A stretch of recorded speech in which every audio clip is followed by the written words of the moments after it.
पाणी दे ग.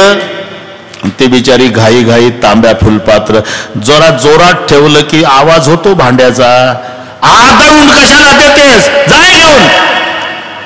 पांडुरंगाची शपथ घेऊन सांगते सासूबाई आदळून नाही हो, चपाती करपल तव्यावर म्हणून घाईनं ठेवलंय. नको मला सारखी आदळापट. आता अशा सासूचं सूनही काय करेल. बरं ठीक आहे सासवांनो, तुमचंच बरोबर आहे, पण एक लक्षात ठेवा, आदळून पाणी देऊ द्या, आदळून अंथरूण पांघरून, आदळून नाश्ता, आदळून जेवायला. अरे जन्मभर सुनाला आदळापट करू द्या, पण एक लक्षात ठेवा, मरायच्या वेळेला सासूचं डोकं मांडीवर घेऊन 2 चमचे पाणी तुमची सूनच पाजणार आहे. मुलगी दिल्लीला आहे, सावडायचा कार्यक्रम संपल्यावर येणार आहे 3 दिवसानं. मग जिच्या मांडीवर डोकं ठेवून 2 चमचे पाणी पिऊन प्राण सोडायचा आहे, त्या सुनला पोटची मुलगी मानली तर काय बिघडेल. आणि सुनला 25 वर्षेच आईकडे थांबायचं आहे, जन्म सासूकडे काढायचा आहे. हिला माय समजलं तर एका वाक्यात सांगतो, ज्या दिवशी सुनला वाटेल सासू नाही माझी माय, एकही म्हातारी वृद्धाश्रमात जाणार नाही. आणि ज्या दिवशी सासूला वाटेल सून नाही माझी मुलगीच आहे, आमच्या देशात एकही सून रॉकेल वतून पेटणार नाही. रामायण यासाठी ऐकायचं. सास ससुर गुरु सेवा करे हो. सुनैना माता म्हणाली, बेटा सासऱ्याची सासूची सेवा विसरू नका. आता पालख्यात बसल्या सगळे निघाले. सीमेपर्यंत जनक राजे सोडायला वापस आले. पुन्हा रडारड सुरू झाली. त्या दारामध्ये उभे राहून सुनैना माता म्हणल्या, हो तुम्ही आताही रडता. आता यासाठी रडतो ना देवी, हाच दरवाजा मी यायचो, दारात उभं राहायचो, माझ्या 4 पोरी पळ त्याच्या कमरेला बिलगायच्या, बाबा आले बाबा आले बाबा. अरे किती वेळचा महाद्वारात उभा हो सुनैना, अख्खा महाल खाली झाला, कोणी नाही वाड्यात. इकडे तिकडे आनंदाला पारावार नाही. अयोध्येत मौन व्रताची सांगता झाली. असे काही दिवस गेले आणि राजे दशरथजीला विश्वामित्र म्हणाले, बाबा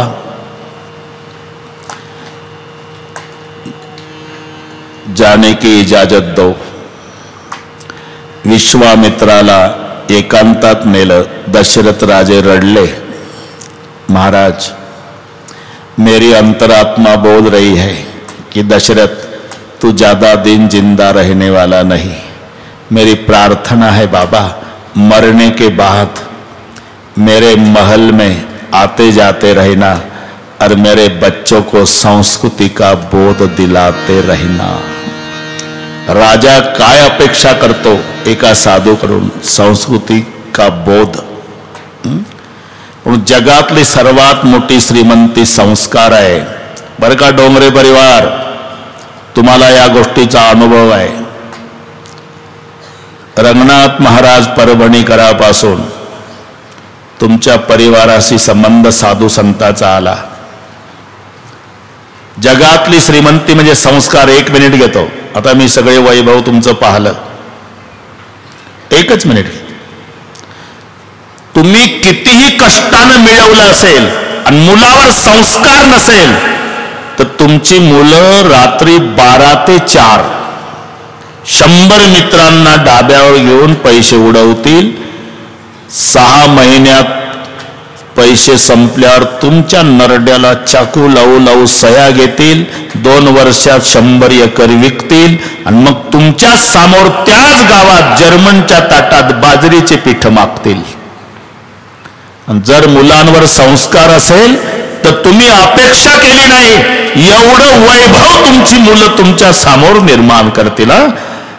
डोंगरेजी, संस्कार काय अपेक्षा है? मरने के बाद महल को भूलना नहीं बाबा, आते जाते रहना, मेरे बच्चों को संस्कृति का बोध दिलाते रहना. आणि इथे विश्वामित्र निघून जातात. बारडजी, इथे बालकांडाचा पूर्ण विराम होतो. आज जरा रडण्यात जास्त वेळ गेली आपली. थोडा आता समृद्धीचा वापर करू ना. समृद्धी कायसाठी निघाला? आता काय 1च तास आहे. जय हो जय हो जय हो. पुन्हा ठेवायचं का रामायण? आमदार साहेबांचे फार मोठा कार्यक्रम केला होता एकट्यानं. तर पुन्हा ठेवायचा विचार दिसते आहे. नक्की बर चालेल. बसा मग 1 तास बसावं लागेल. मग 3 तास बसायची सवय म्हणा आपल्याला. बसा बसा जमलं. सगळी मोठी मोठी मंडळी आली. आमची खूप सेवा केली होती. केव्हा खोतकर साहेबांनी रामायण घेतलं तेव्हा बंधुराज आहे ना, 24 तास आमच्या सेवेत. मजा आली.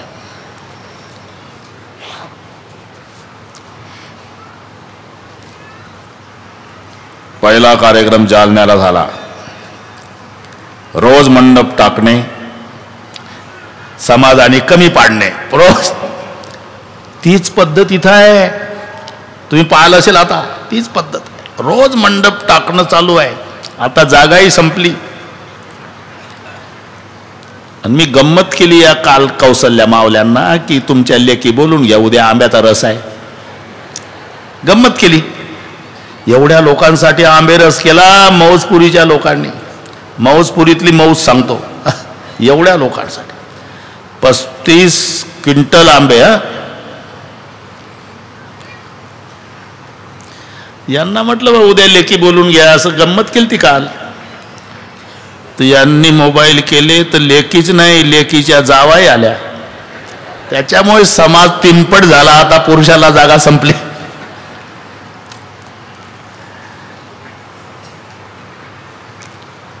बालकांड पूर्ण झालं.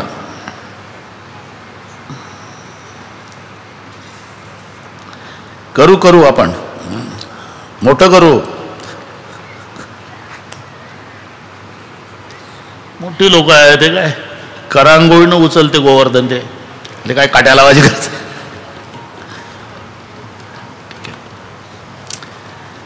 गणेश सरस्वती सीताराम शिव पार्वतीला वंदन करून अयोध्या कांड सुरू झालं.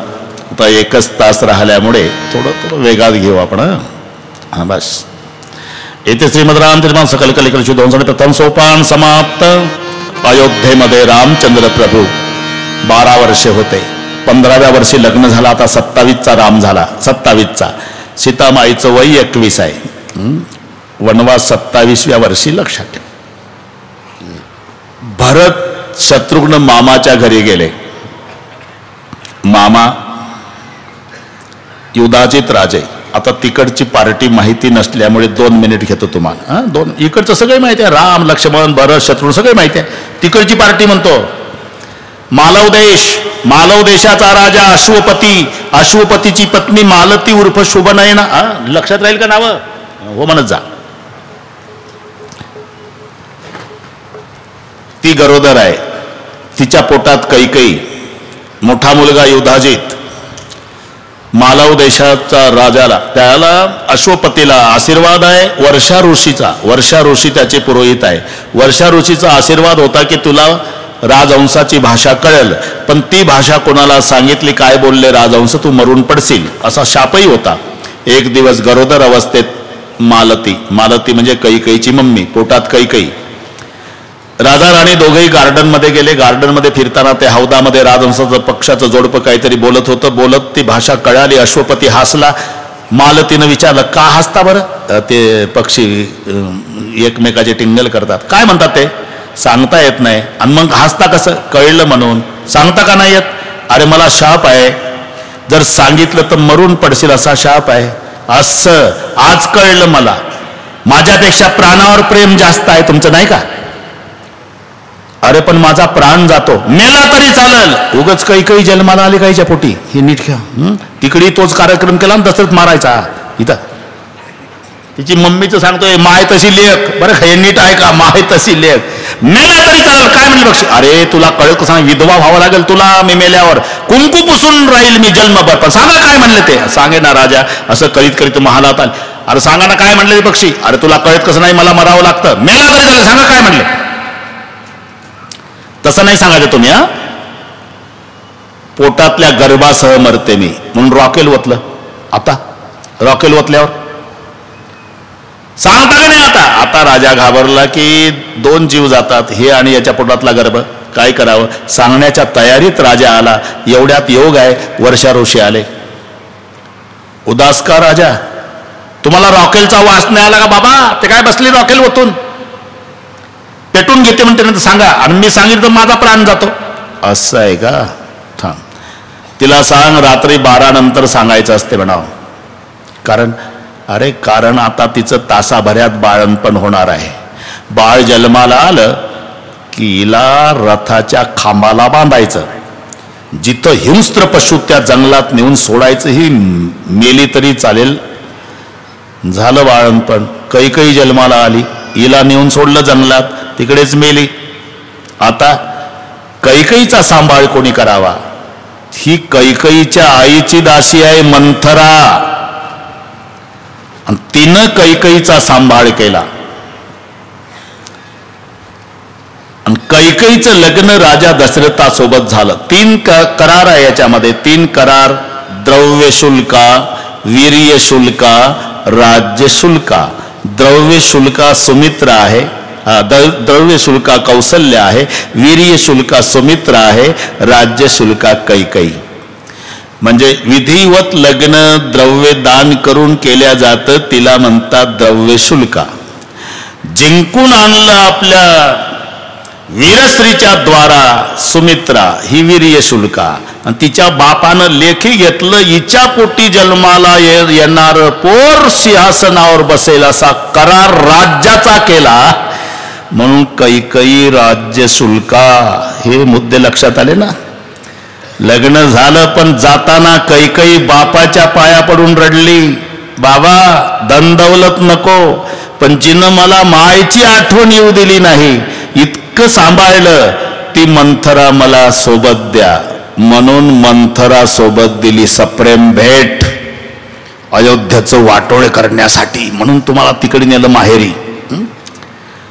हे युधाजित राजे मामाकडे भरत शत्रुघ्न आले. राजा दशरथानं बघितला, आरशात कानाजवळचं केस पांढरं, मुकुट वाकडा झाला म्हणजे कारभार मुलाच्या ताब्यात द्यायचा असतो. काही असंही म्हणतील दशरथाला मुकुट त्याचा वाकडा झाला म्हणून कारभार मुलाच्या ताब्यात द्यायचा प्रश्न आला. आपल्याला मुकुट नाही वाकडा व्हायचं कारण काय, तर कारभार मुलाच्या ताब्यात द्यायचा प्रश्न येतो. अशी याच्यातले दशरथ डोके चालवतील. मी सांगतो, मुकुट वाकडा का सरळ तुम्ही ठरवा.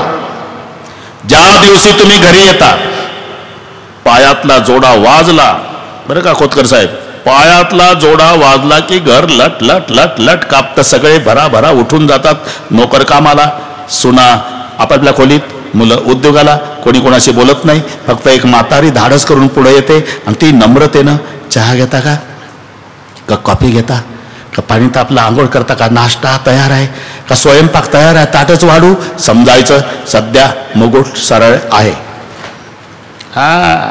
10 वर्षाचा काळ गेला आणि तेच म्हातारा अंगणात येऊन उभं राहून म्हणतं, चहा ना रे, चहा ना रे, अरे चहा ना रे. म्हातारीच म्हणती मुलांना, बडबडू द्या तसंच, कुठं नांगर धरा लागेल तर कामाचा धामाचा मरतोय नाही एकदाच. समजायचा आता मुकुट वाकडा. हे समजलं ना? हेच रामायण आपल्यासाठीच आहे. म्हणून राजा दशरथानं ठरवलं आता मुलाच्या ताब्यात राज्य द्यायचं. पण 14 दिवस मनात ठेवला निर्णय. 14व्या दिवशी वसिष्ठाला सांगितला. वसिष्ठजी म्हणाले ठीक आहे, उद्या सकाळी राज्याभिषेक. तयारी झाली. राज्याभिषेकाची तयारी झाली आणि विरोधकाची मीटिंग बसलीवर. हे तयार आहे, पण सरस्वतीकडे काही करा, कोणाच्या बुद्धीत बदल करा. राम राज्यावर बसता कामा नये. सरस्वतीनं पात्र निवडलं एकच, मंथरा. आणि तो विकल्प हिवराच्या झाडावर येऊन बसला. त्या खालून फुलं आणायला चालली असताना त्याच्या बुद्धीत प्रवेश केला.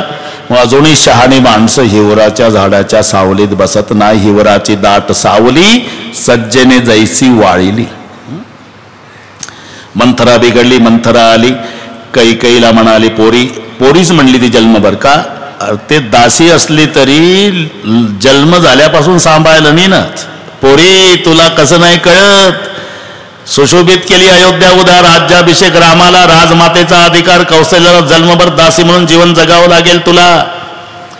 आता ती वेळ आलेली आहे पूर्वीचे 2 वर मागायची. एका वराने राज्य माग भरताला आणि दुसऱ्या वराने 14 वर्षाचा वनवास माग रामाला. रामाची शपथ घालत नाही राजे दशरथ, तोपर्यंत वराची मागणी करू नकोस. झालं तयार. कोपभवनात मलिन वस्त्र, अलंकार विरहित, जमिनीवर पडलेली कैकई.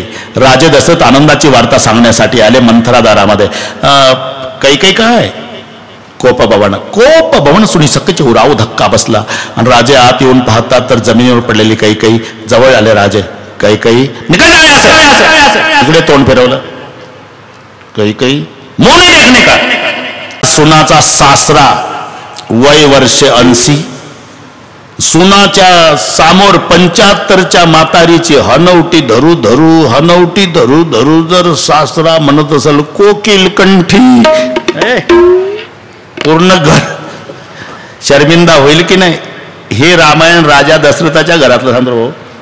4 सुना घरात आहे खोतकरजी. 4 सुनाचा सासरा या वयात कैकईला म्हणतो कोकिल कंठी, गजगामिनी, सुमुखी, सुलोचनी.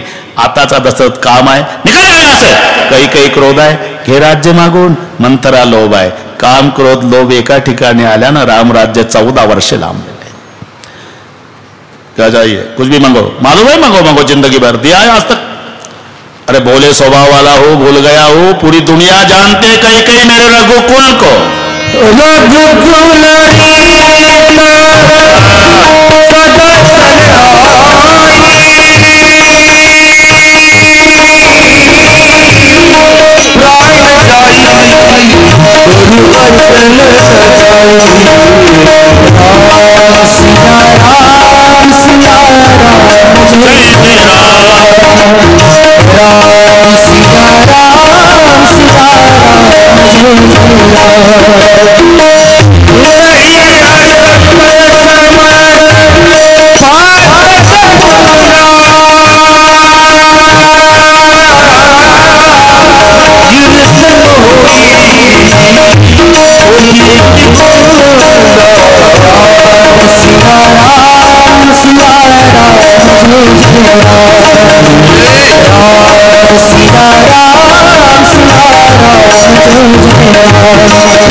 प्राण जाय पर बचन न जाई.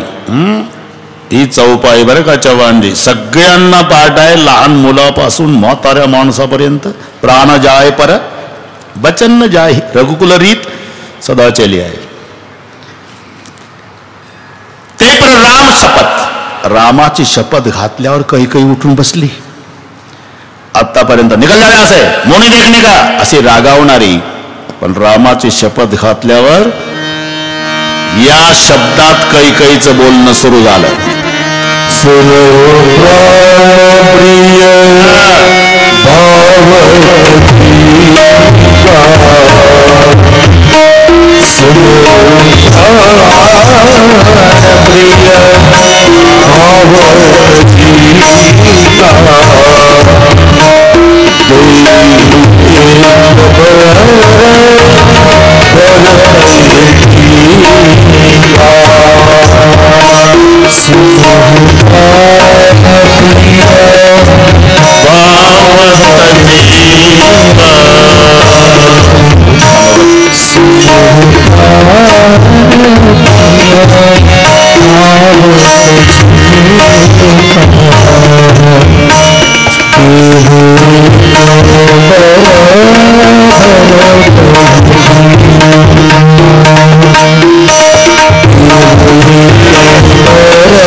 देखने का, असे रागावणारी कैकेयी. पण राजा दशरथानं रामाची शपथ घातल्याबरोबर उठून बसली आणि या शब्दात सुरुवात केली. सुनहु प्राण प्रिय.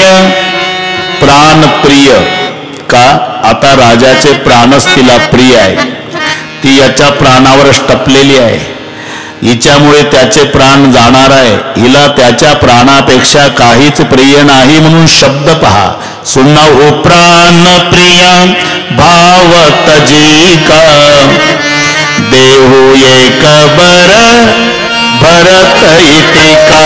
एका वराने माझ्या भरताला राज्य द्या. काही वाईट वाटलं नाही दशरथाला. मग मागणी दुसरी. माग हो दुसर बर कर जोरी, पुरवहु नाथ मनोरथ मोरे. तापस पेश विदेश उदासी, 14 बरस इथपर्यंत. तरी राजाला वाईट वाटलं नाही. कारण राम वनवासी शब्द शेवटी आहे. बाराजी राजानं विचार केला की कैकेयीला म्हणायचं आहे पहिल्या वराने भरताला राज्य द्या आणि दुसऱ्या वराने आपण नवरा बायको तपस्वी होऊन जाऊ वनात चिंतन करायला. तोपर्यंत राजा शांत आहे. पुन्हा एकदा तापस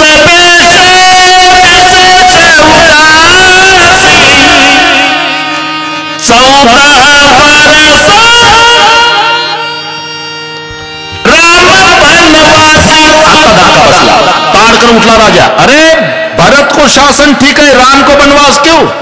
तू तो बोलती थी राम साधु है, अभी भी बोलती हूँ राम साधु है. तो साधु को जंगल में क्यों भेज रही? साधु है करके भेज रही. साधु जंगल में शोभा देता महाराज, सिंहासन पे नहीं. हा ना, महाराज लोकांचं काम आहे का ते? सिंहासन पे साधू जंगल आहे. महाराज लोकांना कीर्तन करावं. ज्याचं त्याचं क्षेत्र ठरलेलं आहे. आपण या क्षेत्रात उभे आहो ना, म्हणून लोक पायावर डोकं आपटतात. तुम्ही त्या क्षेत्रात उभा राहिला की पाय धरून आपटतात तुम्हाला. त्याची म्हणून इथलं चालू आहे बरं. ज्याचं इथलं चालू आहे, रामायण चालू आहे आपलं. साधू सहज बोलले ना. अरे तू तो बोलती थी ना कैकेयी मेरा राम साधु है, अभी भी बोलती हूं महाराज राम साधु है. तो साधु को जंगल क्यों भेज रही? साधु जंगल में शोभा देता जी महाराज, सिंहासन पे नहीं. और मेरा राम साधु है करके जंगल भेज रही. आता क्यों महाराज? राम का राज तिलक बताने के लिए आए तो कितने प्रसन्न दिखा दे रहे थे. और भरत के राज्य में तो इतनी उदास क्यों? राम आपका बेटा, भरत आपका बेटा नहीं. कौशल्या आपकी रानी, मुझे बाजार से खरीद कर लाए क्या? ठीक है, दुनिया को कहूंगी रघुकुल झूठा कुल है. ताड़ कर उठ लेगा. खबरदार कैकेयी, कुल के बारे में कुछ बोली तो जबान खींच लूंगा. और ये भी सुनो, आज से तू मेरी पत्नी नहीं, मैं तेरा पति नहीं. संबंध तोडला राजानं. त्याच रात्री ते शब्द आले कानी. कल हमारे राजा रामचंद्र हो गए मुस्की प्रजा. तापलं तेल कानात ओतल्या रस्ता जसं मूर्छित पडले. सूर्योदय झाला. सगळे उत्साहात, नगरी सुशोभित. केळीचे खुंट उभे, आंब्याच्या पानात तोरण, गुड्या उभारलेल्या रांगोळ्या, ठेवणीतले कपडे घालून फुलवातीन सजवलेल्या आरत्या. सगळे प्रजाजन स्वागताला. राम राजा होणार. पण सुमंत प्रधानाला विचारलं काही लोकांनी, झाले का महाराज तयार? सुमंतजी महालात आले तर दशरथजीच नाही. आता ज्याच्या मुलाचा राज्याभिषेक आहे त्याचा बाप दिसत नाही वाड्यात, तर काय वाटलं असेल? अनुमान केलं कैकेयीवर प्रेम तिथं गेले असतील. आणि खरा ठरला अंदाज. राजा पाहला तर जमिनीवर पडून धक्का बसला. महाराणी क्या हुआ? रात भर राम राम कर रहे, लगता है राम के साथ कोई जरूरी काम. जाओ बुलाओ राम. सुमंत रडत निघाले. प्रजाजनाचे टोळके आडवे झाले. का तयारी राज्याभिषेकाची? भाई मेरी मनस्थिति ठीक नहीं, मत पूछो, मुझे जाने दो. लोकांचा संशय वाढला, सुमंतजी रो रहे, कुछ तो विदाल में काला है. आणि तिकडनं रामचंद्राला सोबत आणलं, चलो मेरे साथ. बिना आंघोळीचा राम मागे रडणारा सुमंत पुढे आता प्रजाजनाचा संशय बळावला. नाही रे, दाल में काला है, रास तिलक नाही रे, सुमंत रो रहे, रामजी नहाये नाही. चालली चर्चा वाढत. आणि जेव्हा सुमंतजींनी तिथं आणलं ना, आपला बाप जमिनीवर पडलेला बघितला, रामचंद्राने माता कैकेयीला नमस्कार करून विचारलं, माता काय झालं बाबाला? पूर्वीचे वर, एका वराने राज्य मागितलं, भरताला एका वराने 14 वर्षा वनवास तुला, त्याच्यामुळे तुझा बाप मूर्छित पडला. जननी तू जननी भाई, तू माझी खरी जननी. वास्तविक रामाची जननी कौसल्या, पण राम कैकेयीला जननी का म्हणतात? याचं कारण रामाचा जन्म कौसल्येपासून झाला आई, पण रामायणाचा जन्म तुझ्यामुळे झाला, म्हणून तू माझी खरी जननी. आता राम कौसल्या माईकडे रात्रभर जागे होते. रामा, अरे तुझे बाबा रागावतील रे, अजून तयार नाही केलं मला. रामाला मी ते बघ मोत्याच्या माळीत, तो मुकुट, तो पोशाख, तो प्रसाद, मी राजमाता होणार आहे, जा तयार हो. आई 27 वर्षाचा झालो, पण बापाला आज ओळखलं, माझ्या बापासारखा उदार बाप कोणाला मिळाला नसेल. म्हणजे माझ्या बापाला वाटलं असेल गाई, अयोध्येचं राज्य माझ्या रामाला मर्यादित आहे, ज्या राज्याला मर्यादा नसाचा अमर्याद वनवासाचं राज्य माझ्या उदार बापानं दिलं आहे. पिता दीन मोही कानन राजू. मग माय कौसल्या रडू लागले, बार बार मुख चुंबती माता. सीतामाईला कळालं, सीतामाई म्हणल्या, मी तुमच्या सोबत येणार. सीता तू नाजूक आहे, वनवासात जमणार नाही तुला. नाजूक तुम्ही आहे. अरे तू आहे नाजूक, तुम्ही नाजूक आहे. कशावरून? अनुभवानं सांगते मी. माझ्या बापाच्या बगीचात आलता दोघं भाऊ फुलं तोडायला, मी झाडाच्या आडून गंमत बघत होती. पानाचा द्रोण केला, 2 फुलं तोडली, 3रं तोडत होता तर घामानं भिजला माझ्या पप्पाच्या बगीचात. 2 फुलात तुम्ही घामानं भिजला, आणि मी लग्नात अख्खा फुलाचा हार घेऊन अर्धा तास उभी, तरी मला घाम नव्हता. आणि सांगता काय नाजूक आहे? नाजूक तुम्ही. आता कमाल झाली वसिते. अरे ते वल्कल धारण करायचे 14 वर्षे. वल्कल म्हणजे झाडाच्या साली. आनंद होईल मला का? मी पृथ्वीची मुलगी आहे आणि झाडं पृथ्वीचे मुलं आहे. झाडाचं माझं बहीण भावाचं नातं आहे देवा. झाडाची साल नेसताना मला एवढा आनंद होईल. यंदाच्या दिवाळीला माझ्या भावानं मला घेतलेली साडी मी रुसणार नाही. अरे सीते, जमिनीवर झोपावं लागणार आहे. मग माझ्यासारखी भाग्यवान कोण आहे का? तुम्हा पुरुषांना काय कळते? मुलीला विचारा, खरा आनंद कशात आहे? मायच्या कुशीत झोपण्यामध्ये. मग धरणी माझी माय आहे आणि मला 14 वर्षे तिच्या कुशीमध्ये झोपायला मिळणार आहे. माझ्यासारखी भाग्यवान कोण? आता नाईलाज झाला. सीतामाईला होकार दिला. लक्ष्मणजीला कळालं, भैया मैं भी आता हूं आपके साथ. मा गौ बिदा मातु सन जाई. लक्ष्मण म्हणजे सुमित्रा माईकडे येतात. सुमित्रा माईनं परवानगी दिली. उर्मिला माई नाही, जाओ मेरे दीदी को संभालो असं म्हणून परवानगी. लक्ष्मण म्हणजे निघाले तेव्हा सुमित्रा माता म्हणाले, लखन 14 साल के वनवास में सपने में कभी ईर्ष्या नहीं आने देना. ईर्ष्या सपना कब आता माँ? आदमी नींद लेता तब. नींद लेने के बाद सपना, सपने के ईर्ष्या का डर. तो मैं तेरा लखन प्रतिज्ञा करता हूँ माँ, 14 साल नींद नहीं लूंगा तो सपना भी नहीं आएगा, सपने में ईर्ष्या भी नहीं. राम लक्ष्मण सीता वनवासात जाण्याची वार्ता कळाली सगळीकडे. पाय घासू घासू रांगोळ्या मेटल्या, फुलवाती विजल्या, तोरणं तुटली, केळीचे कुंट आडवे पडले, गुड्या उतरल्या. उदास अयोध्या. आता कैकेयी वल्कल देऊ लागली. सीतेला वल्कल देताना वसिष्ठ आले. वसिष्ठ रागावले. वसिष्ठाच्या पायावर डोकं आपटून घेतलं राम लक्ष्मण सीता. वसिष्ठाला रामचंद्र म्हणाले, गुरुदेव दुनिया कुछ भी कहे लेकिन मेरे भरत जैसा महात्मा दुनिया में नहीं. भरत आएगा तो धूम धड़ाके से राज तिलक करना. हो सके तो मुझे चित्रकूट पर संदेशा पहुंचाना. क्या करोगे राघव? जिस दिन मेरा भाई भरत राजा बनेगा उस दिन मैं बिल्ल को साथ लेकर चित्रकूट पर नाचूंगा महाराज. आता 1 मिनिट घेतो. उदास होत जाऊ नका. राजकीय क्षेत्रातल्या मंडळीला सांगतोय मी,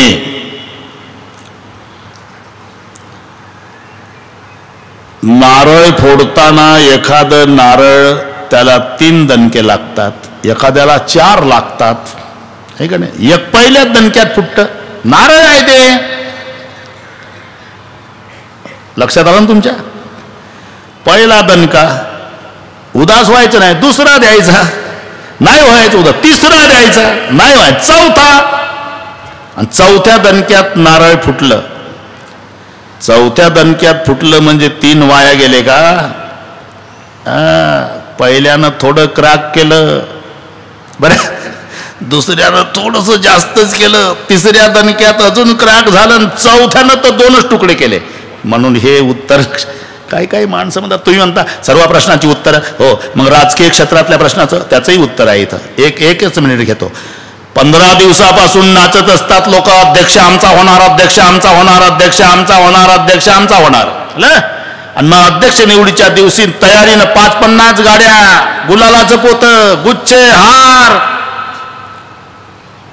बाटल्या, बिस्लरीच्या म्हणतो, भलते डोक्याने चालवायचे. ते पाणी चांगलं मिळत नाही ना, तयारीनं. आणि तिथं गेल्यावर दुसऱ्याच नाव पुढे येतं, चालले गावात पाय आपटत. काय झालं? वाटोळ झालं का? अरे दुसराच झाला अध्यक्ष. होऊ दे ना. कसं काय होऊ दे ना? 15 दिवस नाचत होतो राव आम्ही, अध्यक्ष आमचा होणार. अरे तूच नाचत होता का? 15 दिवस तर अयोध्या नाचत होती भाऊ. त्रेतायुगात राम राजा होणार, राम राजा होणार, रात्रभर नाचत होते. पण तुला माहित आहे तुझ्यापेक्षा अवघड राजकारण रामाचं का? माणसं नाही, 2 बाया गेल्या विरोधात, बाया रात्रीच्या, मंथरा मावशीन कैकई काकू. हे तर मान्य आहे. माणसं नाही रे, 2 बाया गेल्या रामाच्या विरोधात आणि सकाळी हाताला जंगलात. तर तुझा अध्यक्ष वेळेवर बदलला तर काय? ज्या पावलानं राम सिंहासनावर बसणार होता त्याच पावलानं वनवास. वस्त्र बदल कर राज वस्त्र बदल कर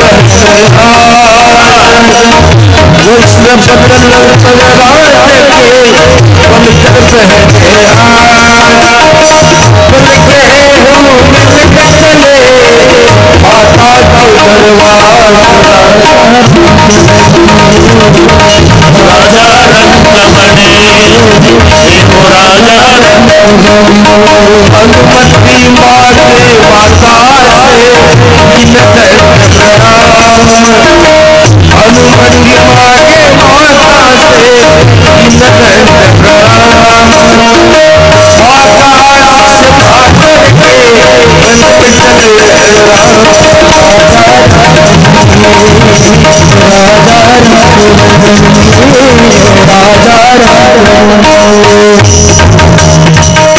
बिकल लोकसभा लागे साता. मूर्छा समजी दशरथजीने सांगितलं रथ सज्ज करा. रथामध्ये राम लक्ष्मण सीता बसले. सगळ्या समाज मागे निघाला. तमसा नदीच्या कोरड्या पात्रात रात्रीचा मुक्काम आहे. मध्यरात्री लक्ष्मणाचं रडणं सुरू झालं. सीता आणि राम रेतीमध्ये उशाखाली दगड घेऊन झोपले. रडतायत लक्ष्मणजी. सीतामाईला जाग आली. करुणानिधान अपना लखन रो रहा, प्रभू उठले. लखन रोना नाही. सुमंत बाबा तुम्ही अयोध्येकडे गेल्यासारखा दाखवा रथ, वापस जंगलात आम्ही तिघं चालत येतो. सुमंतानं रथ अयोध्येकडे गेला. तिकडे पुढे जंगलात नेला. मग राम लक्ष्मण सीता रथात जाऊन बसता. तिकडे सूर्याचा उदय. प्रजा जागी झाली एकमेकाला. हे जागा, अरे राम अयोध्येत गेले का? रथाचा माग. अयोध्येत आले तर राम अयोध्येत नाही. आता प्रतिज्ञा केली. आपलं येणं प्रभूला अयोग्य वाटलं असावं म्हणून आपल्याला प्रभू रात्रीचे फसवून गेले. आता आपला भगवान शिजवलेलं अन्न खाणार नाही. आपणही 14 वर्ष शिजवलेलं अन्न खायचं नाही. दुसरी प्रतिज्ञा, आपला भगवान वियोगी जीवन जगणार आहे. आपणही वियोगी जीवन जगायचं. म्हणून 14 वर्षाच्या वनवासाच्या काळात अयोध्येत एकाही लहान बाळाचा जन्म झाला नाही असे व्रतस्थ जगले प्रजाजन. 14 वर्षे शिजवलेलं अन्न खाल्लं नाही. 14 वर्षे पती पत्नीत संबंध नाही. म्हणून सूत्र आहे यथा राजा तथा प्रजा. हे शब्द तिथून जन्माला आले. जसा राजा वागला तशी प्रजा वागली. राम 14 वर्ष शिजवलेलं खाणार नाही. आपणही 14 वर्ष शिजवलेलं खायचं नाही. एक तो वियोगी जीवन जगणार. आपणही वियोगी जीवन. यथा राजा. रामचंद्र वनवासात गेले ना,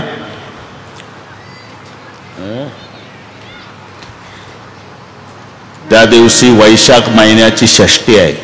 शुद्ध षष्टी. जाऊ द्या, एक दशरथ होता आणि त्याला 4 पोरं, हे पाठ आहे. एक नवीन मुद्दा सांगतो. वनवासात राम गेला तो वैशाख शुद्ध षष्टी. राजा दशरथ मेला वैशाख शुद्ध एकादशी. राजाचा दहन विधी झाला वैशाख शुद्ध पौर्णिमा आणि राजाची 13वी झाली ते वैशाख वद्य अष्टमी. हिशोब करीत राहा तुम्ही. कारण वैशाख शुद्ध षष्टीला राम वनवासात गेला.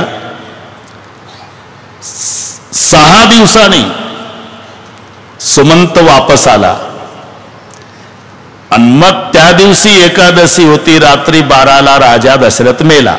मुलं वारसदार पाहिजे अंत्यसंस्काराला. काय मोबाईल आहे का? मुलं मामाच्या घरी आहे, त्यांना आणण्यात गेले 4 दिवस. म्हणून दहन विधी पौर्णिमेला झाला आणि 13वीचा कार्यक्रम वद्य अष्टमीला झाला. हिशोब केला का नाही तुम्ही? राजा मेला एकादशीला, तिथून हिशोब लावा. एकादशी, द्वादशी, त्रयोदशी, चतुर्दशी आणि पौर्णिमा झाले 5 दिवस. मृत्यू काळ एकादशीचा आणि तिथून अष्टमी 8 दिवस. 8 आणि 5 13वी आली. अष्टमीला घरी गेलो. आता मी का सांगतो हे? वैशाख शुद्ध षष्टीला राम वनवासात निघतोय. 3 दिवस झाले. आता महिना वैशाखचा आहे. ऊन तापलेलं असते तरी आपल्या रामानं 3 दिवस पाणी घेतलं नाही. 3 दिन बिते बिनु जलपाना. बिना पाण्याचा होता 3 दिवस वैशाख महिन्यात. 4थ्या दिवशी शृंगवेरपूरला पोहोचल्यावर तो शृंगवेरपूरचा राजा गोवाक त्यानं विनंती केली, कुछ खाना पडेगा. तो भगवान फल कछु खाई. त्यानं आग्रह केला. आता यातला 1च मिनिट घेतो. बस आता आलं उरकत. आता काय 25 मिनिट. त्यानं आग्रह केला, काही खावंच लागेल मालक. अरे 3 दिवस पाणी घेतलं नाही भाऊ. नाही पण आज खावं लागेल. का? भिल्ल जमातीचा कलंक मिटवायसाठी. आता हे मर्म पहा. कलंक म्हणजे अहो काहीच खाल्लं नाही तर इतिहास चंद्रसूर्य असेपर्यंत लिहिल्या जाईल की भिल्लांच्या गावात जगाचा बाप उपवाशी झोपला होता. तर जगातल्या भिल्लांना कलंक लागेल ना. आणि तुम्ही काही खाऊन झोपला तर आमचा गौरव वाढेल. इतिहासकार लिहितील 3 दिवस भगवान उपवासी होता पण भिल्ल जमातीने फळ खाऊ घालून झोपवला होता तर जगातल्या भिल्लांचा गौरव वाढेल. असं आहे का? मग श्री भगवान फल कछु खाई. म्हणून इथून सुरुवात आहे. 3 दिवस पाणी घेतलं नाही आणि मग 4थ्या दिवशी फळं खाल्ली. पुढे बोरं खाल्ली, कंदमुळे खाल्ली. लक्ष्मण कंदमुळे आणत होता. एकही दिवस ससानं हरिण आणलं नाही तरी काही बैमान म्हणतात शाकाहारी नव्हता. का 14 वर्षे रामचंद्र. एक तरी प्रमाण दाखव कुठे लक्ष्मणानं हरिण मारलं, लक्ष्मणानं ससा मारला आणि प्रभूसाठी आणलंय. लक्षात घ्या. उलट भरतजी जेव्हा गेले ना चित्रकूटावर आणि भावाच्या आश्रमात बसले. बरं का, हे 1च मिनिट घेतो. भावाच्या आश्रमात बसले. भोवताल पाहलं ते वैभव. काय? एका कोपऱ्यात दर्भाचं आसन, एका कोपऱ्यात मातीचा माठ पाण्यानं भरलेला केळीचं पान झाकलेलं. एका कोपऱ्यात पाहिलं तर केळीचं पान त्याच्यावर बोरं खाल्लेल्या बिया पडलेल्या. मग भरताचं रडणं सुरू झालं. क्यों रो रहे भरत? मेरी माँ ने आपको बेर की गुठलियां चबाने को लगा दिया. भगवान ये मेरे पाप का फल भोग रहे. ही प्रमाण शोधा. बेर की गुठलिया. श्री भगवान फल कछु खाई. बोर खाई बिल्लनीची. आणि हे म्हणतो शाकाहारी नव्हता. अरे एक तरी प्रमाण दाखव. 14 वर्षात काय खाल्लं आमच्या रामानं? ठीक आहे. कुत्रे भुंकलेच पाहिजे भाऊ, नाही तर त्याला कुत्र कोण म्हणलं रे? त्यांचा स्वभाव आहे ना. आम्ही कुत्रे आहो. कशावरून? विनाकारण भुंकतो यावरून. ठीक आहे, भुंका. पण हत्तीनं आपल्याच गतीनं चाललं पाहिजे. हाती चलत आहे अपने गतमो, कुत्ता भुकत वाको भुकवा दे. हत्तीनं आणि कुत्रे भुंकतात कुठून? 25 फुटाहून. हे लक्षात ठेवा. जवळ येत नाही हत्तीच्या. कुत्र्यांना माहिती आहे त्यानं सोंड फिरवली तरी 25 कुत्र्याला समाधी. म्हणून हो हो हो हो पार पण कुत्र्यानं दुर्लक्षच केलं पाहिजे. हत्तीचा हत्तीपणा कुत्र्याच्या भुंकण्याकडे दुर्लक्ष करण्यामध्ये आहे आणि कुत्र्याचा कुत्रेपणा विनाकारण भुंकण्यात आहे. हत्ती जर कुत्र्याकडे फिरला तर हत्तीचा दर्जा कुत्र्या एवढा खाली आला. म्हणून 550 वर्षे राहुटीत होता राम. त्रेतायुग गेलं, द्वापार कलियुग, तरी अजूनही सकाळी उठल्यापासून झोपी जाईपर्यंत रामाचं भजन. बस इथून चाललं आपलं यथा राजा तथा प्रजा. पुढे रात्रभर सकाळी ते वडाचं दूध जटेमध्ये, राम सीता लक्ष्मण. सुमंतजी म्हणाले तिघापैकी एखाद्याला वापस आणा. म्हणाले मालक अब तो बड़ी जानते कली रघुकुल की गरिमा प्राण जाय पर वचन जाय नाही आ सकते. काय संदेश सांगू मालकाला? माझ्या पित्याच्या नमस्कार सांगा, तब्येतीची काळजी घ्या म्हणावं. बरं का खोतकरजी? लक्ष्मणाला विचारलं, थोडा गरम आहे. लक्ष्मणाला विचारलं सुमंतांजी तुमचा काय संदेश? काय संदेश? म्हातारपणात पत्नीच्या नादी लागून आपल्या प्राणप्रिय पुत्राला वनवासात हाकलतो त्या बापाला काय संदेश? रामचंद्र पुढे आले. हा माझा भाऊ रागीट आहे, शेषाचा अवतार आहे, गरम आहे. काय बोलला असेल तरी माझी विनंती आहे, म्हातारपणात माझ्या वडिलाला याचं बोलणं सांगू नका. आता शेवटी सीतामाईला विचारलं तुमचा काय संदेश? माझ्या दशरथ पित्याच्या चरणी नमस्कार सांगा आणि म्हणावं आपल्या पत्नीला दिलेलं वचन पूर्ण करण्यासाठी आपल्या प्राणप्रिय पुत्राला वनवासात पाठवणारा असा एक वचनी राजा या सीतेला जन्मोजन्मी सासरा मिळावा एवढीच तुमच्या सुनाची अपेक्षा आहे. आता सुमंत ढसढसा रडला. तिथून पुढे राम लक्ष्मण सीता आणि गोहकजी पुढे एक नावाडी नावेचा दोर झाडाला बांधलेला आहे. बसलेला नावेत आणि प्रभू त्याला नाव मागतात. मागे नाव न केवटू आना कहे तुम्हार मर्ममय जाना. बसल्या बसल्या बाता मारतोय प्रभू. तुमच्या पायाच्या स्पर्शानं एका दगडाची बाई झाली आणि तुमचे पाय जर लाकडाच्या नावेला लागले तर या लाकडाची बाई होईल.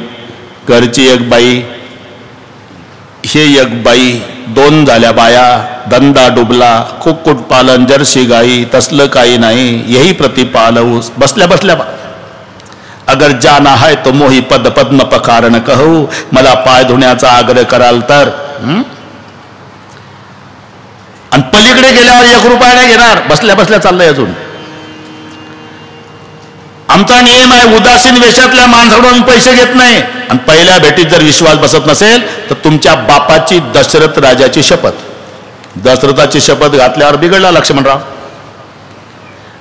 लंगोटीवाला मेरे पिता की कसम तक कहूंगा मार डालूंगा.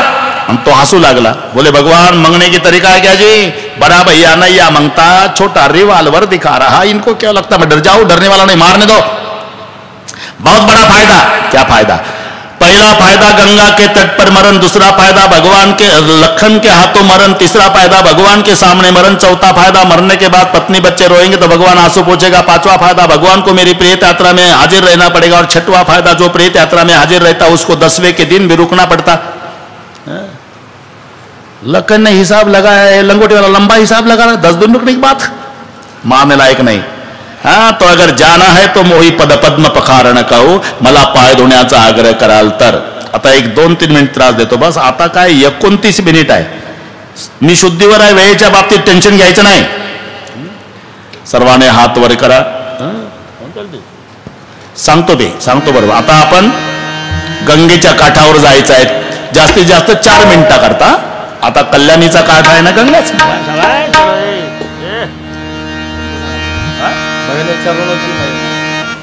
सरळ हातवर माग माग म्हणायचं आहे.